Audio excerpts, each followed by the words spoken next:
Good day, everybody. My name is Alik Farber. I am Chief of the Division of Vascular and Endovascular Surgery and the Interim Chair of the Department of Surgery at Boston Medical Center. I'm also a Professor of Surgery and Radiology at the Boston University Chupanian and Nvedisian School of Medicine.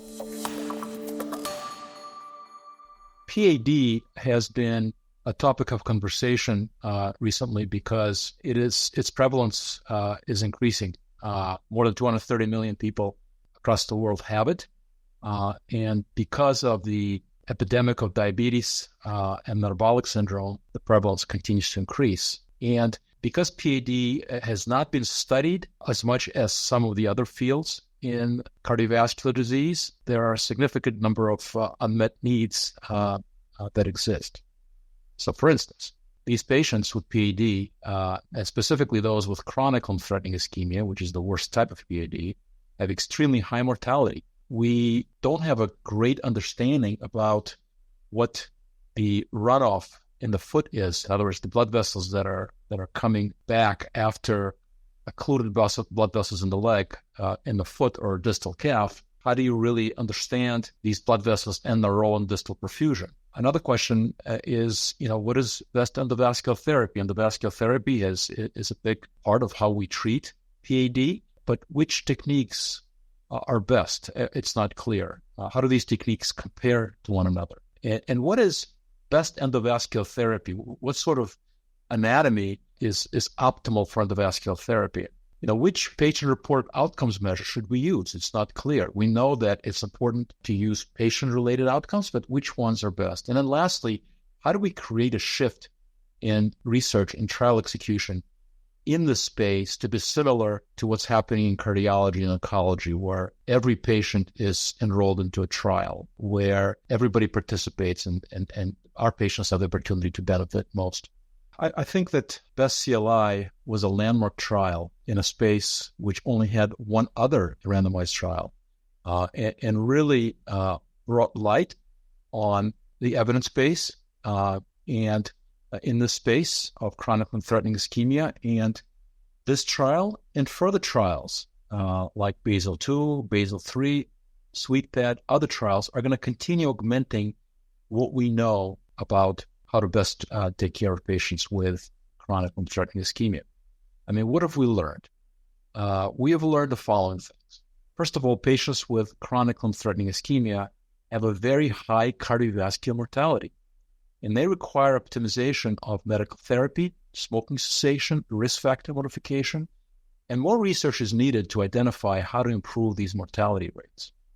We also learned that a multidisciplinary team approach with coordinated provision of expertise is required for best care of patients. In Best CLI, we proposed and encouraged people to form CLTI teams where both medical management, open surgical revascularization, endovascular therapy, soft tissue therapy, and wound management were all as part of a team. And we believe that team-based approach where coordinated provision of expertise is available is really best for our patients. Best CLI teaches us that open bypass and endovascular therapy are both complementary revascularization strategies. Patients should have access to both high-quality endovascular and open surgical treatment. Patients with CLTI need to undergo surgical risk assessment. Those who are not at high risk for surgery require an assessment of their great saphenous vein, using duplex as a standard part of the evaluation. Best CLI evidence does not support an endovascular first approach to all patients with CLTI or an endovascular-only approach. Patients with acceptable surgical risk, have adequate single-segment saphenous vein, and who have intermediate to complex anatomy for endovascular interventions, and who have a bypass target, should be offered bypass as a first-line treatment option as part of informed decision-making. And those who are at high surgical risk or who have simple to intermediate anatomy should be offered endovascular therapy. Well, what I did in our recent review was to really focus on surgical therapy. In the past, with the advent of the endovascular revolution, there's been a lot of move to sort of push surgery aside as prehistoric, not relevant. And Best CLI teaches us that, in fact, that's not the case. Surgical therapy has a role in treating patients with peripheral arterial disease. and as does endovascular therapy. And so what I was asked to do in this particular chapter is describe the different surgical procedures that are performed in patients who have peripheral arterial disease, what their role is, and what their outcomes are.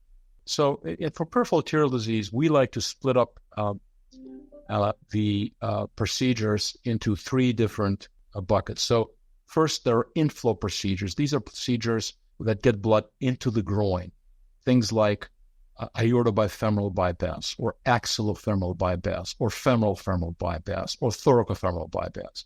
And there's another set of procedures that relate to removing plaque from a diseased or occluded artery. And that's called endarterectomy. And so endarterectomy is typically performed on the common femoral artery or the deep femoral artery.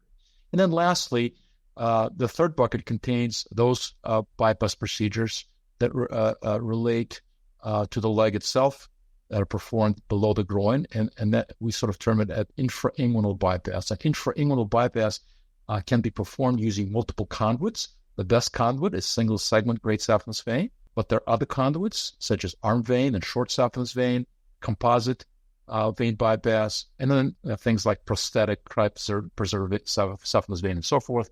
And the other thing to consider is, where does the bypass start and where does it end? Does it go down into the foot? How long is it? And that sort of thing.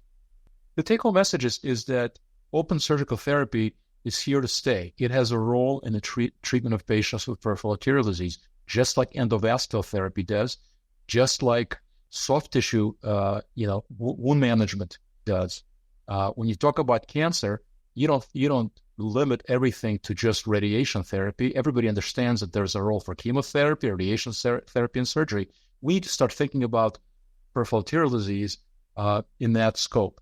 So surgery has a role. Now, for what scenarios is surgery best? For what scenarios is the vascular therapy best? That's something that needs to continue to be evaluated. Best CLI was the first step in that direction, but there are multiple other studies that need to occur to figure out in which patient populations is surgery best and which patient populations is endovascular best, what kind of surgery. All of these are tools in the armamentarium of the vascular specialist, and they need to be available for our patients.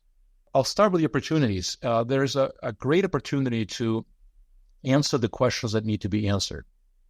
There is an appetite for that because as I've mentioned before, the prevalence of PAD is increasing.